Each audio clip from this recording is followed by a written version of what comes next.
The fluorescent lights of Pages and Dreams hummed softly in the empty corridors between towering bookshelves. At 2:47 a.m., the 24-hour bookstore felt like a sanctuary from the chaos that had consumed Selena's day. Studio sessions, interviews, photo shoots, the relentless machine of celebrity had ground her down until she felt like a stranger in her own skin. She pulled her baseball cap lower and adjusted her oversized hoodie, grateful for the anonymity that darkness afforded. The elderly clerk at the front desk barely glanced up from his crossword puzzle as she wandered toward the classics section, her sneakers silent against the worn carpet. Here, among the leather-bound spines of Austen and Dickens, she could breathe. The musty scent of old paper wrapped around her like a familiar embrace. She traced her fingers along the volumes, remembering the girl who used to lose herself in stories before the world decided she belonged to everyone else. "Jane Eyre," she whispered, pulling the worn copy from the shelf.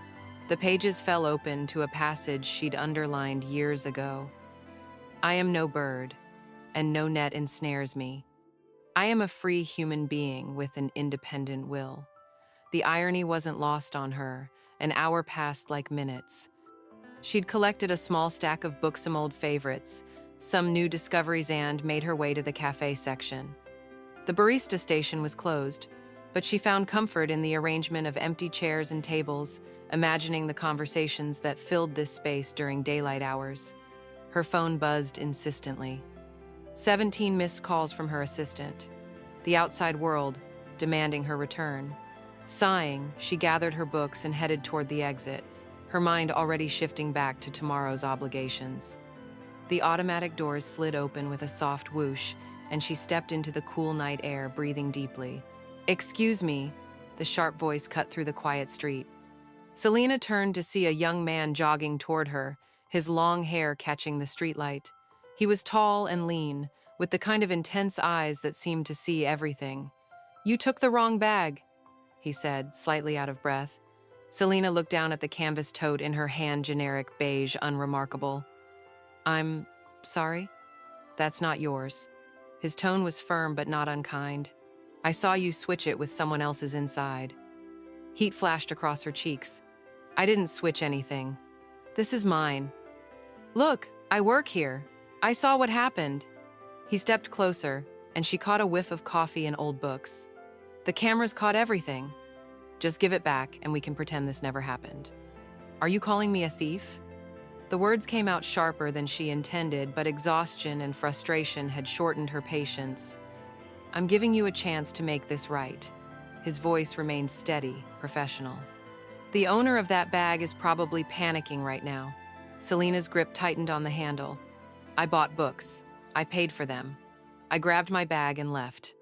End of story." "Then you won't mind if we check the security footage together?" The suggestion hung between them like a challenge. Selena's heart hammered against her ribs. Going back inside meant risking exposure, meant having her face on camera during what was supposed to be her private moment of escape.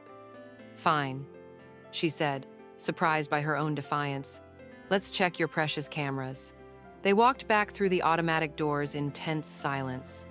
The clerk looked up with mild interest as they passed his desk, but returned to his puzzle without comment. The young man his name tag read, Marcus, led her to a small office behind the information desk. "I'm sorry about this," he said, booting up an old computer. "I know it's awkward, but we've had issues with bag mix-ups before. People get distracted, grab the wrong thing." "So you automatically assume I'm a criminal?" Marcus glanced at her, and for the first time, his expression softened slightly. "I assume you're human. Humans make mistakes." The security monitor flickered to life, showing grainy black and white footage of the store's interior. Marcus fast-forwarded through hours of empty corridors until a figure appeared, Selena, browsing the classics section. "There," he said, pointing at the screen. "That's you, right?" She nodded, watching her digital self move through the aisles with the same quiet desperation she'd felt in real life. The camera followed her journey to the cafe area, where she'd sat reading for nearly an hour.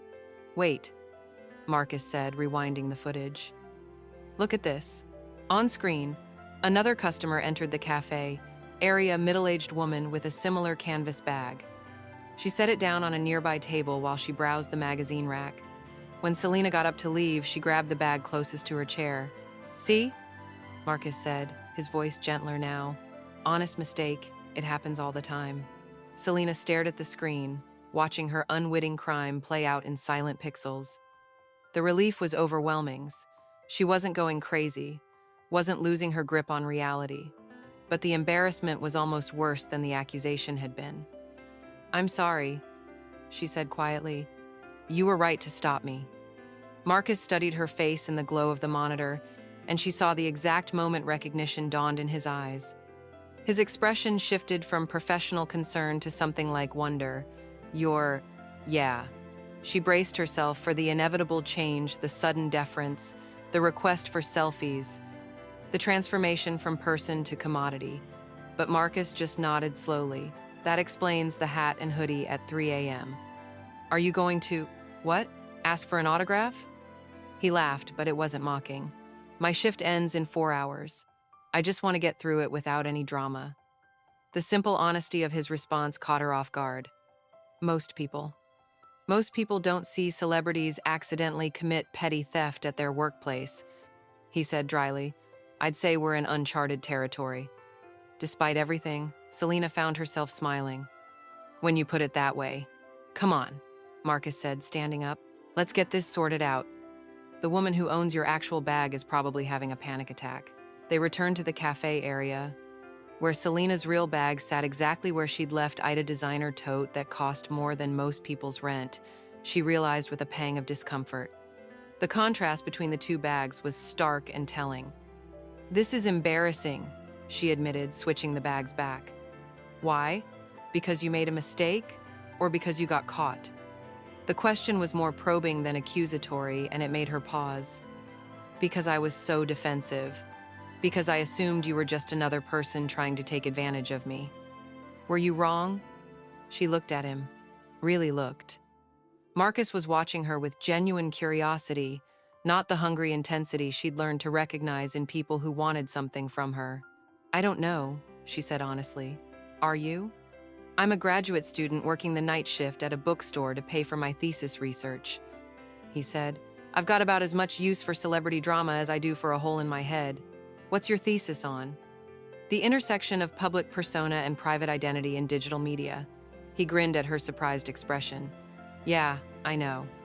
The irony isn't lost on me either. They stood there for a moment, surrounded by the quiet wisdom of thousands of books, and Selena felt something she hadn't experienced in years.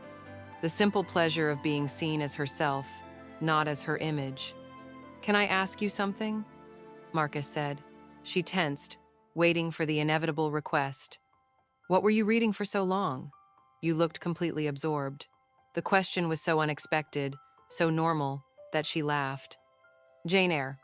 I was remembering why I fell in love with reading in the first place." "Before you got famous?" "Before I forgot who I was underneath it all." Marcus nodded as if this made perfect sense. "That's why I work here. Books don't care about your reputation. They just care whether you're paying attention. And whether you're stealing the right bag," Selena added. "That too." The automatic doors chimed as another late-night customer entered. The spell of their strange encounter began to fade, and Selena felt the familiar weight of her public self settling back onto her shoulders. "I should go," she said. "Probably," Marcus agreed. "But for what it's worth, I'm glad you grabbed the wrong bag." "Why?" "Because now I know that celebrities are just as capable of making ridiculous mistakes as the rest of us. It's oddly comforting." As Selena walked back into the night, her real bag secure in her grip, she carried with her something more valuable than any purchase: the memory of a conversation where she'd been treated not as a product but as a person. In a world where genuine human connection had become a rare commodity, this midnight misunderstanding had given her something she'd almost forgotten existed. I hoped that she could still be surprised by kindness. The fluorescent lights of Pages and Dreams continued to hum softly behind her, a beacon for other lost souls seeking refuge in the sanctuary of stories. And somewhere in that glow, Marcus returned to his research, carrying his own small revelation about the complicated space between who we are and who the world thinks we should be.